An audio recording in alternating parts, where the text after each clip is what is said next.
I'm here with Bria of Creative Sisters, and you have such a fun project for us with doormats. We do. So we're going to do a summer-themed doormat today. So what we're first going to start by doing is we're going to get a blank doormat. Yep. And then using one of our Cricut cutting machines, we cut out stencils. So you could pick any designs you want. We've done watermelons, lemons, patriotic. You can really get creative with it. But today we're going to do a big mishmash of summer-themed items on our doormat.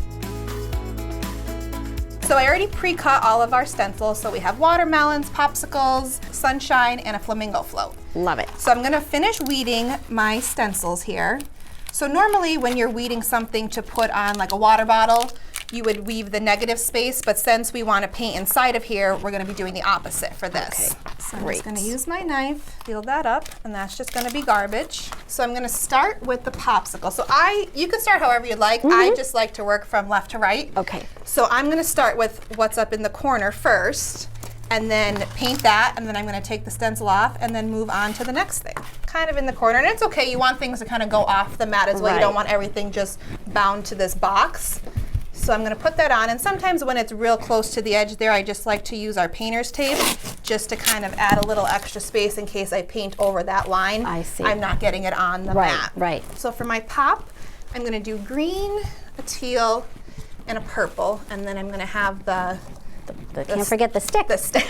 We need the stick. And now normally when you paint, we always say paint in thin coats. Yeah. But on here, you really want to glop it on because it's like a pour, so it's going to suck it right in. Okay. And if you don't put enough on, it's not going to look very bright. You really need a lot for a little space to really fill all that in there. So this could be sort of like weather resistant, or do you have to spray it, or Yep, is we it? do spray them at the end once they're dry, so we usually let them dry overnight, and then the next day we take a sealant protector, and this way it helps just from the wear and tear. It's still gonna fade over time from walking on it, but you know, it'll help that process a little bit more and make it last a little longer. I feel too, the more colors, the more festive Oh gosh, it is, this right? one is gonna be so fun because I think we use almost every color. So again, even though that paint is wet there, I'm just kind of bumping it right up. And the stencil is nice because it does stick to the mat a little bit. It's not, you know, really, really sticky there, but it will hold enough. But you could also, you know, brace it with your hands to hold it down a little bit more because you don't really want it going underneath if you didn't have to. Right. I feel like it's also very forgiving because it's like a nubby surface. Yes. So, you know, it's not going to be such a perfect straight line. Yeah, and when you're on top of it, you're like, oh gosh, it's not a straight line. Right. But then when you step away and you look at it, it looks straight. Right. It's very forgiving. Yes, yes. So that's one thing to keep in mind. It's not going to look perfect up close, but once you know, step away from it, you'll say, oh, that looks pretty good. And the trick is you want brushes that are pretty old and dingy because you know, you're really smashing the paint in there. So which is great because you don't have to trash your old brushes. Exactly. You can still save them. Yeah. Okay, so now that we have all that filled in, I'm just going to take that off. Oh, perfect. And we it's have instant gratification, which I like. Absolutely. So this is just going to be garbage. Just going to put that off to the side. Now the next thing I'm going to do is a sun. Some people will use like a transfer tape to, you know, take this off there since it's a pretty simple shape and it's not going to, you know, stick together too much. I just do it without, but whatever you're comfortable doing. The other thing that is important to try to remember is you don't want to get too much paint outside of your stencil because there's no way to take the paint off the mat if you should, you know, go over or, you know, something splatters. So if that happens, you just kind of have to figure out a way to incorporate it with the design and maybe try to cover it if you could. Right. So we have our sun filled in. So same thing, I'm going to remove the stencil. It's my favorite part. And then we have when you our remove sun. Okay, so next I'm going to do, great. I think, the watermelon. Okay. So I think I'm going to run it actually off the top of that a little bit. And it's important to run things off. This way it just looks a little better throughout. And I'm just going to eyeball where I'm going to want the green. And again, you really want to glop the paint in there and spread it and get it down in the bristles of the mat. Once it dries, if you feel like, you know, you want something a little brighter, you could always go back and do a second coat without the stencil being on. You'll just kind of go within the lines there.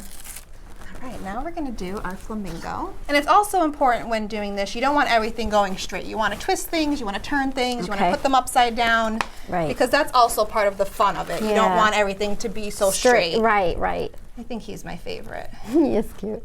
This color really pops on here. It's beautiful. So now I'm going to take my little brush and a lighter pink, same one I used for the watermelon, I'm just gonna try to make that line right by his head. Yeah.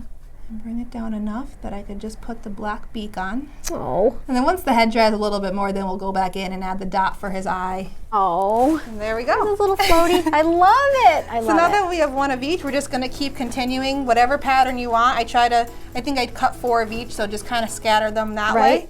And then we'll fill in our mat that way. Great. Well, we're kind of ready for the last finishing touch. We are. So we're going to put the lines on our watermelon and then the eyes on our flamingos. Take a smaller brush now, and I'm just going to do some Watermelon seeds. watermelon seeds. And again, when you're on top of it, you feel like it doesn't look good, the line's not straight. No, but it really, when you're then- standing, over it, it's perfect. Yeah, when you step away. I love, look at how that really brought that to life. Yeah. Now I'm just going to use the back of my paintbrush and make the dot on my eye for my Oh my flamingo. gosh, this is so cute. Makes me want to just go sit by a pool right now. It really does. All right. Oh my gosh. We're done. Too cute. So now we just let this dry overnight, and then the next day we'll spray and seal it up, and it'll be good to use. Love it. You have a studio, a brand new studio, and you offer all sorts of classes and parties and Yep. all that good stuff. So let's talk about that because I believe you do have this as a class. Yes, right? so coming up in June, we're going to have a class on this. I'm not sure if we're going to do all 4 of these designs. Maybe I'll just pick 2, we'll see. But we are going to be doing a doormat class for summer and patriotic. We're also going to be doing our wooden door hanger classes. Maybe some more in between there, but definitely keep an eye out. We host birthday parties, whether it's young kids, older people. You know, we have you come over and we do a craft and you just kind of mingle with your family and friends, and it's a good time. Sounds like a great time. And how can everyone find out more about that? So you could keep up to date with us on our Facebook and Instagram at Creative Sisters Designs. We post all of our upcoming classes, any new products we might have, just anything that's going on in the studio or in our gift shop here. So always keep a lookout. We also do emails now, so we'll send you emails when our classes are coming up so you know when to sign up. Great. So you could reach out to us with any questions you might have. So we're located at 594 Burke Bypass in Oliphant, and we're open Tuesday through Saturday. Terrific. Bria, thank you. We always have a good time when we visit Creative Sisters. Thank you so much for coming. You're Happy welcome. summer. You too.